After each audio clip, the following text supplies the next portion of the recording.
Hi, I'm Peter J. Ray. Welcome to Adventures in History. Today's topic is the 1944 Cleveland Buckeyes Negro American League baseball season.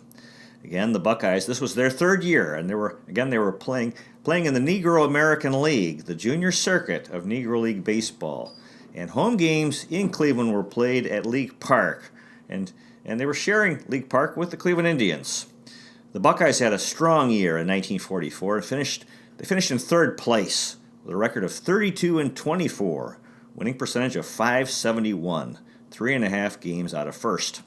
The first place team was the Birmingham Black Barons, who were 33-18, winning percentage of .647. Second place, the Cincinnati Indianapolis Clowns, 46-34. Third place, the Cleveland Buckeyes, 32-24. Fourth place, the Kansas City Monarchs, 30-38. Fifth place, the Memphis Red Sox, 37-47. And in sixth and last place, the Chicago American Giants, 24-41, winning percentage of .369, 16 games out of first. During the 1944 season, Josh Gibson hit a mammoth home run off of Satchel Paige at Comiskey Park. The ball clanged off a large clock 435 feet away from home plate. As he was rounding the bases, Gibson yelled at Paige, quote, "I love you, man. If you could cook, I'd marry you." Josh Gibson's son, Josh Jr., recalled his childhood years later. "Oh yeah, I'd go down to the Crawford Grill with Dad. I'd get some potato chips and sit up there. The Crawford Grill, that was the show place. The vibe in there was suits and ties and plenty of money, and Gus Greenlee at the head of the table. The grill was the Mecca. You'd get to see Nat King Cole and Duke Ellington. You could see all that great entertainment and wouldn't have to leave the black community for nothing." He's talking about the Pittsburgh area. Very tragically, Josh Gibson was drinking excessively in 1944, also using heroin. So very tragic. And also in 1944, Don Newcomb was a 17-year-old rookie pitcher for the Newark Eagles. Of course, he later became a star player for the Brooklyn Dodgers. June 6, 1944 was the Allied invasion of Normandy, France, and the beginning of the Ground War against Nazi Germany in Europe.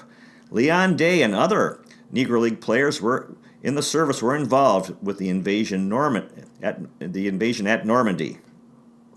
Bill Veeck, who bought the Cleveland Indians in 1946 and eventually owned the St. Louis Browns and Chicago White Sox, planned to buy the Philadelphia Phillies in 1944, and his plan was to stock the team with Negro League stars. Veeck recalled, quote, "With Satchel Paige, Roy Campanella, Luke Easter, Monte Irvin, and countless others in action and available, I had not the slightest doubt that in 1944, a war year, the Phillies would have leaped from 7th to the pennant."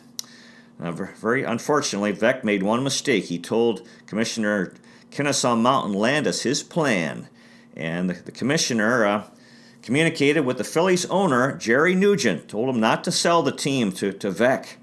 And so that owner changed his mind and turned the team over to the National League. The Phillies were sold at half the price Bill Veeck had offered to William, they sold the team to William Cox, a lumber dealer. That would have been interesting to see if Bill Veeck had pulled that off. There were more than 100 Negro League players who served in the military during the Second World War. Satchel Paige said this in 1944, quote, "20 years ago, colored ball players had to sleep on their suitcases, go hungry, and play in little splinter parks for $125 a month. Now they travel good as anybody, eat the best, play in Comiskey Park and the Polo Grounds, and get $500 to $700 a month and expenses." Of course, during this era was the Second World War, and black Americans had good jobs in defense plants, so they had money. There was money, and the Negro Leagues were flourishing in 1944. The 1944 Buckeyes home opener was at League Park against the Cincinnati Indianapolis Clowns, and 10,000 fans came. The next weekend, the Buckeyes swept the Birmingham Black Barons in a doubleheader again at League Park, where 10,000 fans again came.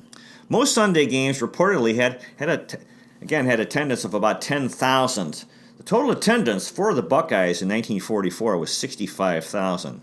Buckeyes led the Negro American League with batting average at 271 in 1944 and in fielding percentage at 958. Now, the player manager again in 1944 was Parnell Woods, who was the regular third baseman. Woods batted .413. Now, the statistics for 1944 Buckeyes are very, very skimpy, obviously incomplete. Anyway, his recorded average was .413 with 26 hits. He scored 10 runs, had 7 doubles, 3 triples, 11 RBIs, 2 stolen bases, 2 walks in 17 games.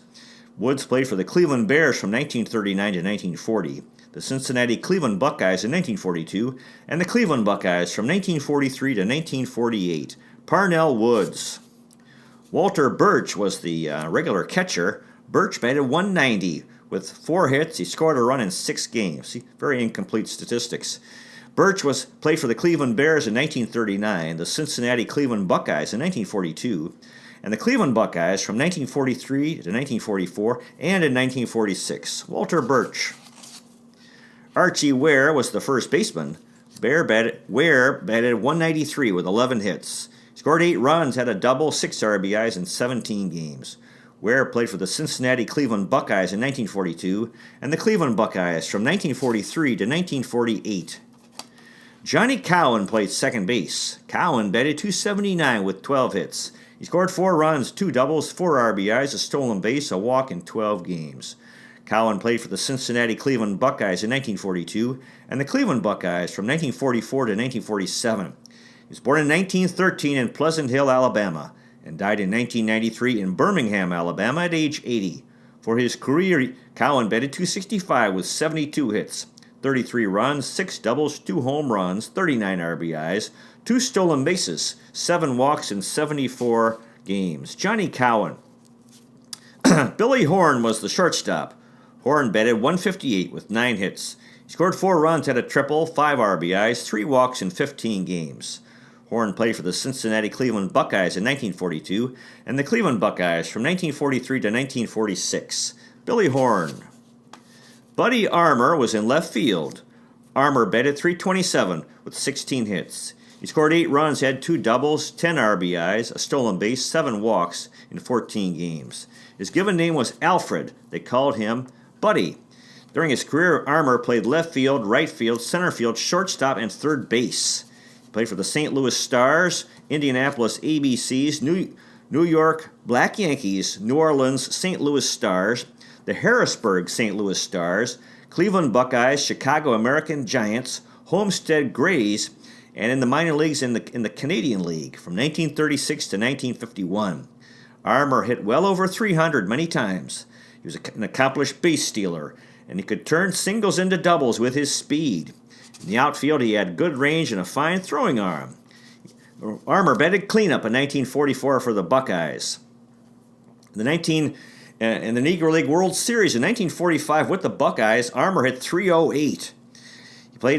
He played in 3 East-West All-Star games and hit .500 during those games. In 1941, 44, and 47. In the minor leagues in Canada, he played for Farnham and in 1949 hit .342 and led the league. His home was Carbondale, Illinois. Now, he was born in 1915 in Madison, Mississippi, and died in 1974 in Carbondale at age 58. For his career, he batted .274 with 158 hits, 28 doubles, 8 triples, 3 home runs, 72 RBIs, 23 stolen bases, 50 walks in 150 games. What a fine career for Buddy Armour. Sam the Jet Jethro was the star center fielder. Jethro batted .385. Wow, 25 hits, 15 runs, 4 doubles, a home run, 10 RBIs, a stolen base, 7 walks in 17 games. Jethro played for the Cincinnati Cleveland Buckeyes in 1942 and the Cleveland Buckeyes from 1943 to 1948. In 1944, he won the batting title. And now there are alternate statistics which indicate that he had scored the most runs at 55, had the most hits at 97, and the most doubles at 14, and the most stolen bases at 18. Sam the Jet Jethro. Jimmy Crutchfield was in right field. Crutchfield batted .238 with 10 hits. He scored 3 runs, a double, 2 RBIs, 2 walks in 11 games. During his career, Crutchfield played center field, right field, and left field. He played for the Birmingham Black Barons, Indianapolis ABCs, the Pittsburgh Crawfords, Philadelphia Stars, Newark Eagles, Toledo Crawfords, Indianapolis Crawfords, the Chicago American Giants, and the Cleveland Buckeyes between 1930 and 1945. He was a gutsy hustler, fine all-around player, and a team man. They called him the Black Lloyd Wanner. He was a good bunter and excelled at the hit and run, was a fast base runner, a good fielder, line drive hitter. He grew up in Moberly, Missouri. As a rookie in 1930 for the Birmingham Black Barons, he was the first. In his first game, he played center field behind Satchel Paige and hit a home run in that game to help Paige win that game. He was paid $90 a month that year. By 1931, he was making $150 a month for the Pittsburgh Crawfords. Between 1932 and 36, Crutchfield batted .267, .307, .280, .308, and .307. He was in the East-West All-Star game from 1934 to 36 and in 41. They called him Crutch. He was also called a Mighty Mite. He was 5'7". In the Second World War, Crutchfield was in the U.S. Army. After he retired from the Negro Leagues, he worked in the Postal Service for 26 years. It was said that no outfielder had better hands or better eyes in judging fly balls. Crutchfield was born in 1910 in Armour, Missouri, and died in 1993 in Chicago, Illinois at age 83. For his career, he batted .257 with 344 hits, 163 runs, 35 doubles, 17 triples, 3 home runs, 135 RBIs, 24 stolen bases, 107 walks in 372 games. What a tremendous career for Jimmy Crutchfield. Now, the bench players included Willie Grace, who played some left field. Grace batted .162 with 6 hits. He scored 2 runs, had 3 RBIs, 3 walks in 12 games. Grace played for the Cincinnati Cleveland Buckeyes in 1942 and the Cleveland Buckeyes from 1943 to 1948. Willie Grace. George Britt was a spare catcher. Britt batted .400 with 8 hits. He scored 3 runs, had a double, 3 RBIs in 7 games. Britt played for the Cincinnati Cleveland Buckeyes in 1942 and the Cleveland Buckeyes from 1943 to 1944. This was the end of his Negro League baseball career. George Britt. Rainey Bibbs played some second base. They called him, his given name was Junius. He also was called Sonny and Rainey. Bibbs batted .250 with 4 hits and 16 at-bats. He scored a run, had a double, 2 RBIs, a walk in 5 games. During his career, Bibbs played second base, shortstop, third base, and first base, all the infield positions. Bibbs played for the Detroit Stars, Cincinnati Tigers, Kansas City Monarchs, Chicago American Giants, the Indianapolis Crawfords, and the Cleveland Buckeyes from between 1933 and 1944. So this was the end of his Negro League baseball career. In 1936, he hit .406 with the Cincinnati Tigers. He played in the East-West All-Star game that year. Between 1931 and 1941, he was with the Kansas City Monarchs and won 3 Negro American League pennants. He also played college football. Bibbs grew up in Terre Haute, Indiana, and he died in Henderson, Kentucky in 1980. And he moved to Henderson, Kentucky. He died in 1980 in Indianapolis, Indiana at age 69. For his career, he batted .286 with 201 hits. He scored 111 runs, 23 doubles, 9 triples, a home run, 89 RBIs, 16 stolen bases, 44 walks in 190 games. A tremendous career for Rainey Bibbs. Jesse Williams was a spare catcher. Williams batted .250 with 2 hits and 8 at-bats. He scored 2 runs in 3 games. During his career, Williams was a catcher, shortstop, and outfielder. He played for the Cleveland Buckeyes, Chicago American Giants between 1944 and 1947. So he was a rookie in 1944. He was signed off the Dayton, Ohio Sandlots in 1944 by the Buckeyes. He won a Negro League World Series title with the Cleveland Buckeyes in 1945 and a Negro American League pennant in 1947, again with the Cleveland Buckeyes. Williams was born in 1923 in Meridian, Mississippi, and died in 1996 in Chicago, Illinois at age 72. For his career, he batted .233 with 14 hits. He scored 7 runs, 2 doubles, a triple, a home run, 6 RBIs, 2 walks in 24 games. Jesse Williams. Lloyd Davenport played some center field. Davenport batted .286 with 2 hits and 7 at-bats in 2 games. Davenport played for the Cincinnati Cleveland Buckeyes in 1942 and the Cleveland Buckeyes from 1944 to 1945. Davenport was born in 1911 in New Orleans, Louisiana, and died in 1985 in New Orleans at age 73. For his career, he batted .286 with 234 hits, 130 runs, 41 doubles, 11 triples, 3 home runs, 81 RBIs, 28 stolen bases, 77 walks in 221 games. What a tremendous career for Lloyd Davenport. Now we're getting into the players where there's no photograph available, including for the next 5. Including George McCrary, who played some right field. He batted 5 times and did not have a hit in 1 game. McCrary played for the Cleveland Buckeyes in 1944 and the Cincinnati Indianapolis Clowns also in 1944. Did a little pitching that year. It was just 1 year in the Negro Leagues. He had no decisions and an ERA of 0.00, 1 inning pitched, and 0 earned runs allowed. So for the ones sometimes you'll be seeing random Negro League pictures for these players where there's no picture available. George McCrary. Wilbert King played some shortstop. They called him Dolly. He batted .500 with 2 hits and 4 at-bats. He had an RBI in 1 game. During his career, King played shortstop, second base, and right field. He played for the Memphis Red Sox, Cleveland Buckeyes, Chicago American Giants, and Homestead Grays between 1944 and 1947.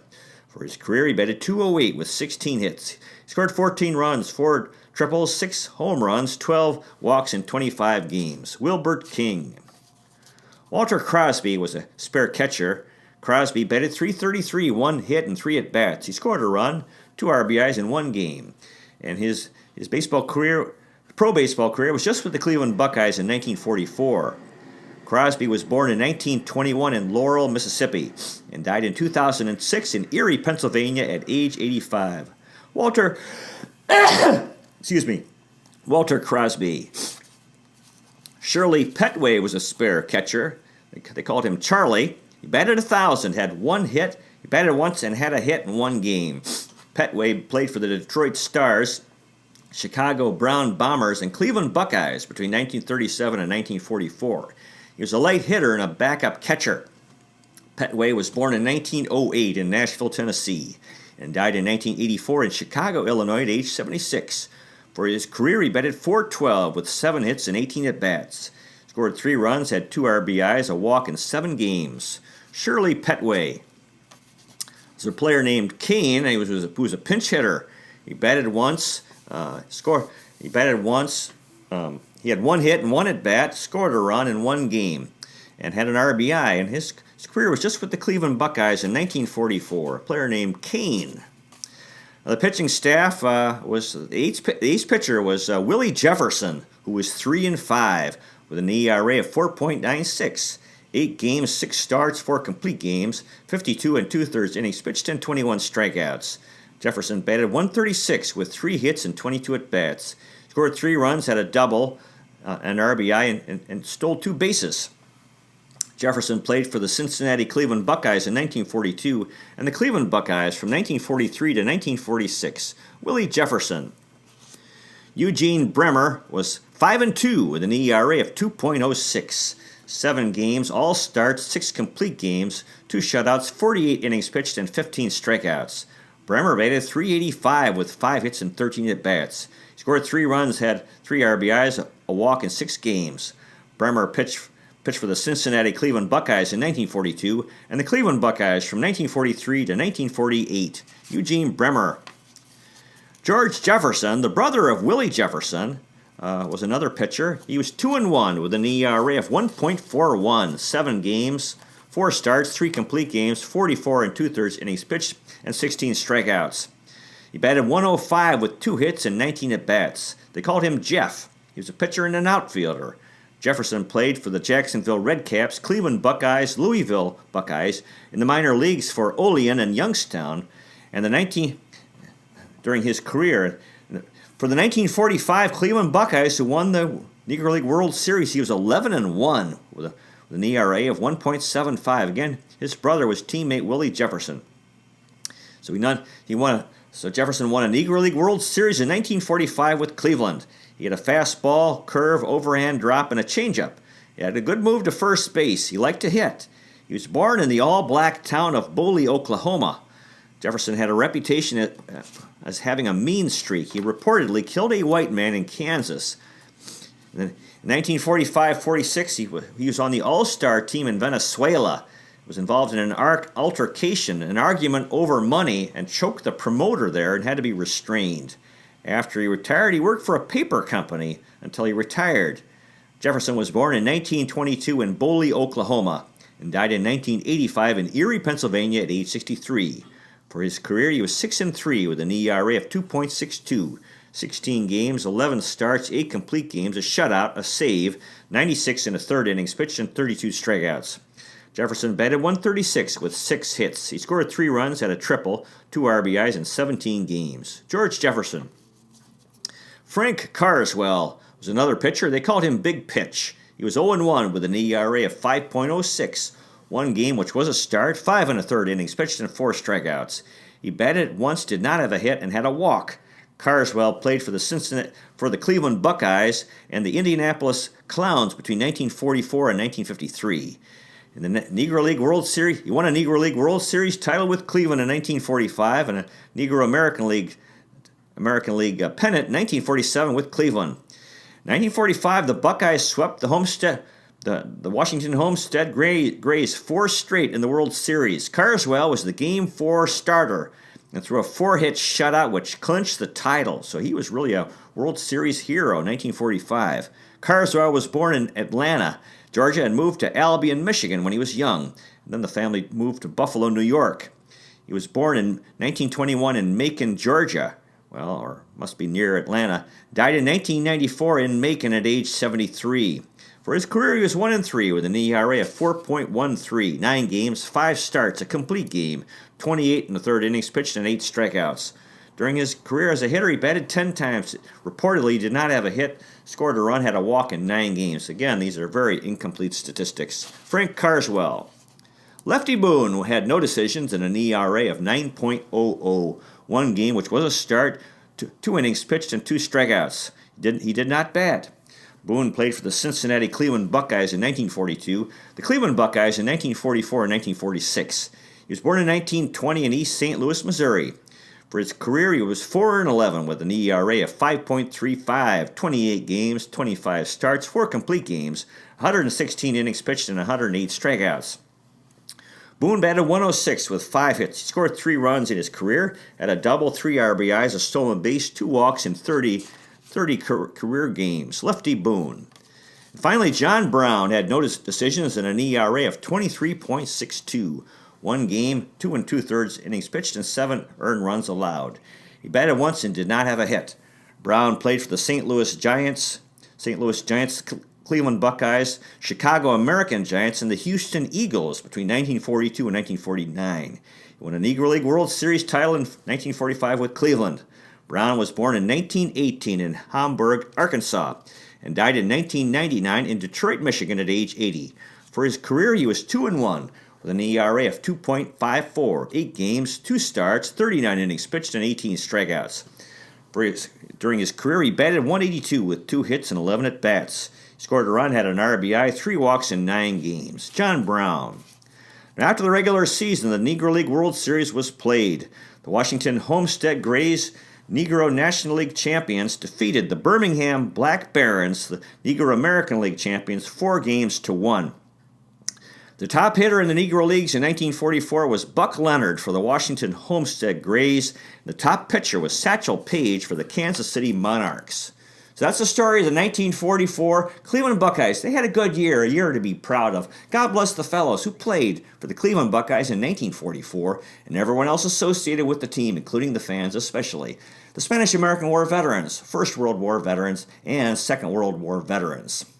Captains of the Cuyahoga, lovers of Lake Erie, Terminal Tower Power, fans of the Free Stamp statue and the Fountain of Eternal Life, Euclid Avenue Electricity, Severance Hall Stalwarts, Cleveland Museum of Art enthusiasts, Rock and Roll Hall of Fame and Museum rebels, Christmas Story House Happy People, Museum of Contemporary Art maniacs, Cleveland Botanical Garden goers, Old Arcade admirers, Playhouse Square seers, Settlers Landing Park purists, Western Reserve Historical Society wonders, First Energy Stadium friends, Progressive Field pals, Quicken Loans Arena enthusiasts, Cuyahoga Valley National Park pioneers, Great Lakes Science Center supporters, Tribe, Browns, Cavs, Monsters, and Gladiators rule, and Fusion rule, Cleveland, City of Champions. Cleveland is the best location in the nation on the north coast of America. New York is the Big Apple. Cleveland is a plum. Boy, we're getting real close to April 1st, opening day 2019. Go Tribe, this is our year. You might consider checking out our website, Adventures in History, with Peter J. Ray at peterjray.com. Thank you so much for watching. I really appreciate it. God bless you. Take care, and I'll see you next time.